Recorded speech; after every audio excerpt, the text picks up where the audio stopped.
अस्सलामुअलैकुम व्यूअर्स। आज मैं आप लोग के लिए बनाने जा रही हूँ मलाई बोटी। बहुत टेस्टी, बहुत अच्छी। इस रेसिपी से आप लोग मलाई बोटी बनाएंगी तो फिर आप देखिएगा कि अगर दावत में आपने ये डिश रख दी तो सब पूछेंगे इसकी रेसिपी। इतनी मज़े की रेसिपी बनती है। चले आए स्टार्ट करते हैं मलाई बोटी के लिए। सबसे पहले मैंने एक पैकेट क्रीम लिया है। किसी भी ब्रांड का ले लें, ऑर्पा का ले लें, डेली फ्रेश का ले लें, किसी भी तरंग का ले लें, बस फ्रेश क्रीम होनी चाहिए। ये मैंने फ्रेश क्रीम लिया है।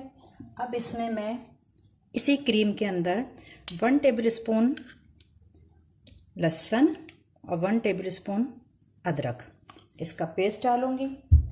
इसके बाद अपने जायके के मुताबिक कि कैसा नमक खाते हैं, मैं 1 टीस्पून सॉल्ट डाल रही हूँ,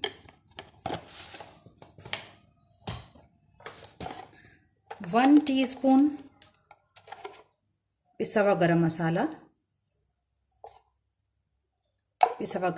डाला। 2 टेबल स्पून मैंने लिया है सफ़ेद मिर्च, इसलिए कि सारा मिर्च जो है वो यही चीज़ रखेगी, हम रेड मिर्च तो यूज़ करेंगे नहीं। 2 टीस्पून सफ़ेद मिर्च पिसी हुई ये लेंगे। ये हरी मिर्च 3-4 हरी मिर्च को इस तरह पेस्ट बना लिया है। ये तकरीबन 2 टेबल स्पून होंगी, ये पूरी डाल देंगे। ये 3 to 4 लेमन जूस, ये मैंने कोई प्रिजर्व किया हुआ लेमन जूस यूज़ नहीं किया, बल्कि ताज़ा नींबू में से अभी निकाला है। ये सारा डाल देंगे। 1 कप ऑयल, ये ऑयल डाल दिया। ये देखें, इस तरह ये जो हैंड बीटर होता है ना, विस्क, इससे मैंने मैश किया इसको, सारी चीज़ों को। अब इसमें कुछ नहीं पता चल रहा कहाँ ऑयल है क्या है, और ये भी स्मूथ सा टेक्सचर बन गया ये मलाई के साथ। इसमें मैं डालूँगी तकरीबन ये 3 पाव बोनलेस चिकन है, ये डाल दिया सारा। और इस चिकन को इसमें सब अच्छे तरीके से इसको मिक्स करके, सबसे पहले इसको मिक्स करेंगे। वो चिकन को मैरिनेट करके सब मलाई के उसमें क्रीम में सारे मसाले मिक्स करके चिकन को तो मिक्स करके रख दिया। अब मैंने ये 1/2 कप ऑयल दोबारा लिया है। इसमें मैं डालूँगी 3 टेबल स्पून बेसन।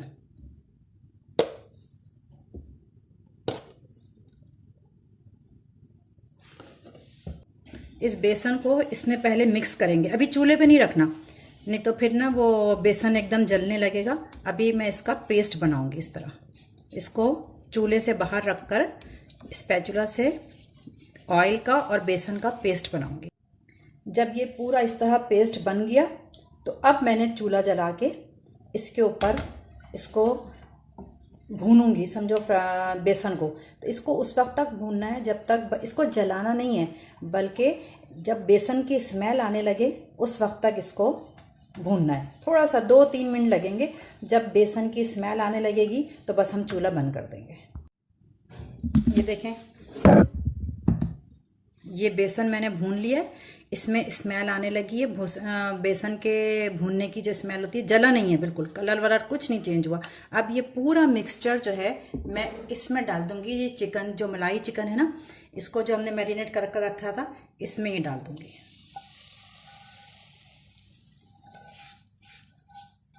ये पूरा बेसन इसमें डाल दिया। अब इसको मिक्स करेंगे सही तरीके से, इसमें सब मिक्स कर जाए। इनको सबको मिक्स करके अब मैं 1 घंटे के लिए मैरिनेट होने के लिए रख दूंगी। फिर जब इसकी कुकिंग स्टार्ट होगी फिर आपके साथ शेयर करूंगी। ये देखें व्यूअर्स, जो चिकन को मैरिनेट होने के लिए रखा था, ये सारा ये मैरिनेट हो चुका है। आधा घंटा हो गया है, आधे घंटे से बल्कि ज़्यादा ही हो गया, कोई फ़र्क नहीं पड़ता। आधा घंटा तो ज़रूर रखें। अगर उससे ज़्यादा लगा के रखना चाहती हैं आप, ओवरनाइट भी रख सकती हैं।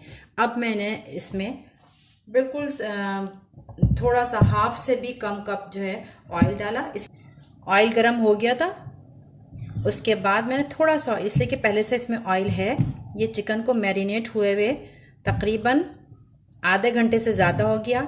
ज़्यादा हो जाए कोई मसला नहीं है, आप ओवरनाइट भी रख सकती हैं इसको मैरिनेट होने के लिए।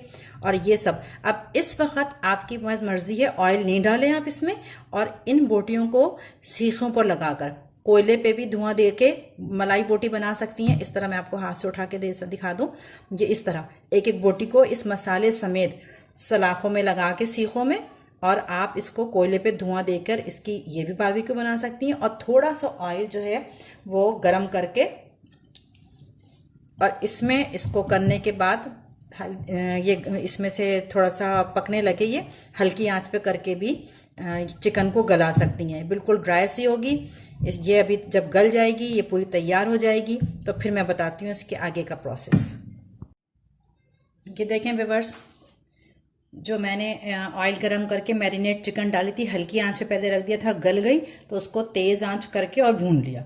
ये मलाई बोटे की लुक है, ये देखें, ये इतनी थिकनेस। अब इसको आप चाहे बोटी में लगा के, सीखों पे लगा के आप बारबेक्यू कर लें, या कढ़ाई में थोड़ा सा ऑयल डालकर इसको इस तरह पका लें। और उसके बाद इसको नींबू, इस तरह लच्छे वाली प्याज रिंग वाली ये कर लिएगा, और ऊपर से गार्निशिंग करेंगे हम हरी धनिया से गार्निश कर देंगे। 2-4 इसमें ऐसी एक हरी मिर्च काट के डाल देंगे लुक के लिए। और ये सर्विंग के लिए मलाई बोटी जो है वो तैयार है। इस रेसिपी से आप लोग मलाई बोटी बनाइएगा, ये दावतों में भी आप रखिएगा तो यकीनन आपकी ये डिश ज़रूर पसंद की जाएगी। मेरे कहने से एक दफ़ा बनाइएगा ज़रूर, और कमेंट्स में ज़रूर बताइएगा कि आपने इस रेसिपी को इस्तेमाल किया, इस रेसिपी से मलाई बोटी बनाई तो आपकी कैसी बनी। और जिसने अब तक मेरा चैनल को सब्सक्राइब नहीं किया, अच्छी वीडियो देखनी है अगर, तो मेरे चैनल को सब्सक्राइब कर लें, बेल का बटन दबा दें ताकि हर आने वाली वीडियो जो है वो आप तक